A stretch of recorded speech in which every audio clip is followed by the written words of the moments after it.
मैं ये कह रहा हूँ जिला पंचायत के पास ऐसी कोई व्यवस्था नहीं है। वो आप यहाँ पे मैडम जिलाधिकारी जी आ रखी हैं, वो आपके सामने भी बता रही हैं कि ऐसी कोई व्यवस्था नहीं है साफ सफाई की। हम जब गए चुनाव जीत के तो बड़े उत्साह में गए और चुनाव में हमने कहा कि भाई हम तो बिल्कुल जैसे ही चुनाव जीतते हैं वैसे ही साफ सफाई शुरू करवा देंगे।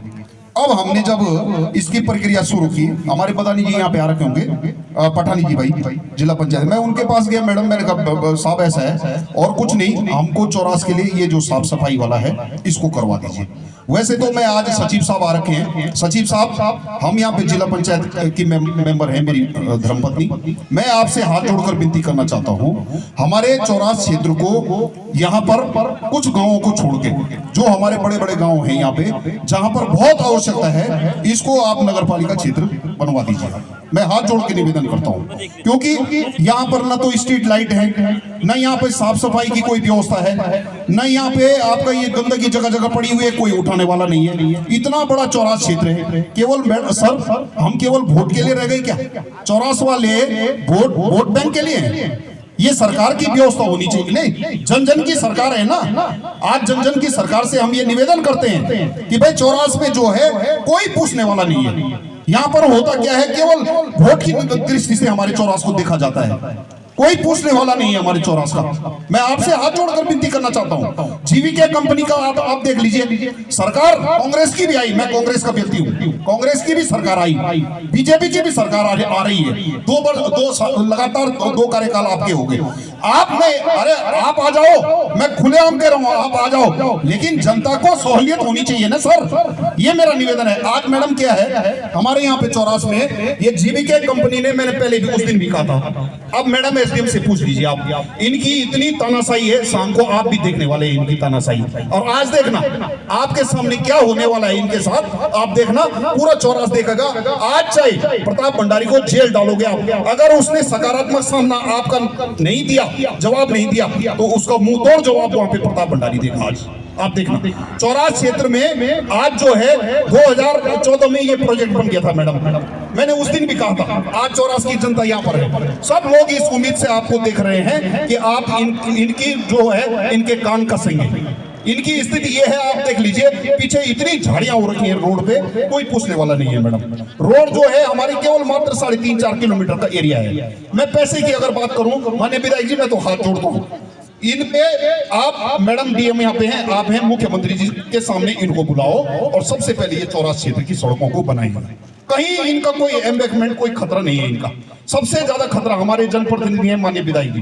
माननीय विधायक जी, रेनबो स्कूल के ऊपर से और मंगसू तक सबसे ज्यादा खतरा है। अगर आप देखें सबसे ज्यादा खतरा है वहां पर। ये क्या कह रहे हैं जीवीके वाले कि भाई हमारा जो है ये अगर हम यहाँ से शुरू करेंगे, निगाना से अगर रोड को बनाने की बात करेंगे तो वहां हमारा एम्बैंकमेंट है और उससे आवाजाही जैसे लोगों की हो जाएगी तो बहुत दिक्कत हो जाएगी। मैडम मैं इसलिए कह रहा हूँ, देखिए प्लीज प्लीज मैडम, नहीं ये सुन लीजिए मैडम, सबसे बड़ा इशू हमारे चौरास का सबसे बड़ा इशू है जीवीके कंपनी की तानाशाही।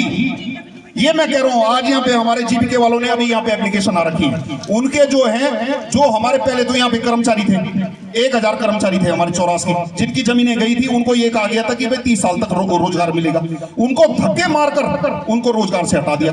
उसके बाद जिस कॉन्ट्रैक्टर को इन्होंने यहाँ पर सब कॉन्ट्रैक्ट दिया, उसने फिर हमारे लोगों को रोजगार पे लगा। अब देखिए उसके देखिए किस तरह का भेदभाव हमारे क्षेत्र के लोगों के साथ कर रहे हैं। जो लोग नौकरी कर रहे हैं वहां पे उनको दे रहे हैं वो 10-10, 12-12 हजार रुपए। यहाँ के जो लोकल है, मतलब जो जिनकी जमीनें गई हैं, जो प्रभावित हैं, उन लोगों को 10-10, 12-12 हजार रुपए, और जो हिमाचल से आ रखे हैं, जो बाहर आउट ऑफ स्टेट हैं, उनको 30-30, 35-35, 40-40, 50-50 हजार रुपए। क्या है भाई ये? कोई बोलने वाला है, कोई पूछने वाला है? आज मैं हाथ जोड़ के निवेदन कर रहा हूँ जन जन की सरकार से कि तमाम जितनी समस्याएं यहाँ पे आ रही हैं, लोगों का कोई पूछने वाला नहीं है मैडम। देखो सरकार, चुनाव होते हैं, चुनाव में लोग वोट दे देते हैं, चुनाव में तो भाई राजनीतिक दलों ने किसी न किसी ने जीतना है, किसी ने विधायक बनना है, किसी ने कुछ बनना है। हम आज यहाँ पर प्रतिनिधि बने हैं, हम तो नहीं रह सकते हैं चुप। हम तो बिल्कुल इस बात को बोलेंगे। और इनको मैं तो विधायक जी आपसे हाथ जोड़कर विनती कर रहा हूँ, आप अपनी ताकत का प्रयोग करो ना, क्या दिक्कत है? जनता ने वोट दिया आपको, 2 बार चुनाव जिता दिया, आप करो, इनकी रगड़ाई करो। मैं बोल रहा हूँ, मैं भूख हड़ताल पे बैठता हूँ कल परसों से। अब इस प्रोजेक्ट को बंद करवाते हैं, आप भी आओ हमारे साथ में। देखो मैं नेतागिरी की बात बिल्कुल नहीं कर रहा हूँ, हमें दर्द है इस बात का।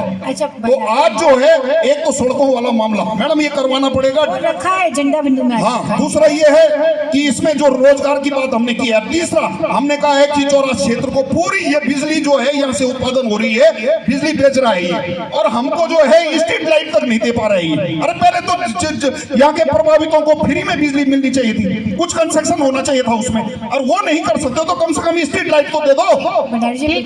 तो मैडम ये बिल्कुल अभी और भी मुद्दे हैं हमारे, हम धीरे धीरे बोलते जाएंगे आपके। ठीक है भंडारी जी, इसके बाद मीटिंग रखी है जीवीके आरबीएल के लिए ना। इसमें मैं थोड़ा सा ऐड करना चाहूंगी भंडारी जी, जीवीके से जो सफाई का मुद्दा है। अभी आप भी क्योंकि जिला पंचायत आपकी वाइफ सदस्य हैं, हम लोगों ने जो बैठक करी थी उसमें प्लान हमने यही बनाया है, प्रत्येक ब्लॉक में आज के डेट में एक गाड़ी है, एडिशनल गाड़ियां, और चल के जो ब्लॉक गांव कूड़ा इकट्ठा करेगा वो जिला पंचायत के जो लगाए गए कॉम्पैक्टर्स हैं वहीं पे ही होगा। तो क्योंकि हमें पता है ब्लॉक नहीं कर पाएंगे, लेकिन सेंट्रलाइज लेवल पे अलग अलग जगह पे जिला पंचायत ही करेगी उसका। तो वो भी हमने एएमए जो है उन्होंने पूरा प्लान बना लिया है, और आई थिंक हम अगले साल, अगले मतलब जनवरी के 15 के बाद से आप देखोगे वो धरातल पे इम्प्लीमेंट भी होने लग जाएगा। तो सफाई जो भगवान में नदी के ऊपर एनजीटी के मानकों के विपरीत जो बंजी जंपिंग बन रहा है, उस पर माननीय विधायक जी तो लगातार वहां से जाते होंगे, और सुनने में यह आया है कि वो जो भाजपा के विधायक हैं प्रेमचंद अग्रवाल जी, उनके बेटे का उसमें नाम है, क्योंकि मेरे पास रिकॉर्ड भी है। अब उस पर कोई कार्रवाई नहीं हो रही है क्योंकि वो रसूखदार का वो है। एक गरीब आदमियों को चौरास क्षेत्र में गरीब आदमियों को नोटिस आ रहे हैं जिला विकास प्राधिकरण के, आ रहे नहीं आ रहे, गलत तो नहीं कह रहा हूं मैं। और जो बंजी जंपिंग एनजीटी के मानकों के विरोध चल रहा है, उस पर कोई कार्रवाई नहीं। और नहीं विधायक जी, आप नहीं, मैडम से देखो, आप तो अभी भी आप इतनी देर से आप सबको आश्वासन दे रहे थे, आपको पता ही नहीं उन चीजों के बारे में। अगर मैडम देंगे तो विभागों के बारे में ज्यादा बढ़िया बोलेंगे, ज्यादा बढ़िया डीएम मैडम बोलेंगे तो ज्यादा। सुन लीजिए असवाल जी, अगर आपको लग रहा है गलत हुआ, मैडम से जांच के आदेश कीजिए, तुरंत जांच के आदेश होने चाहिए, और ये बंद होना चाहिए, बिल्कुल बंद होना चाहिए, ये मेरा निवेदन है।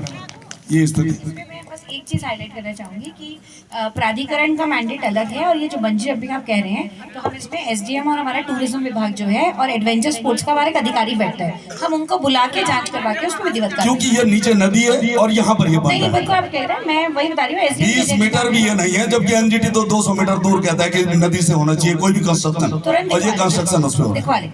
Thank you.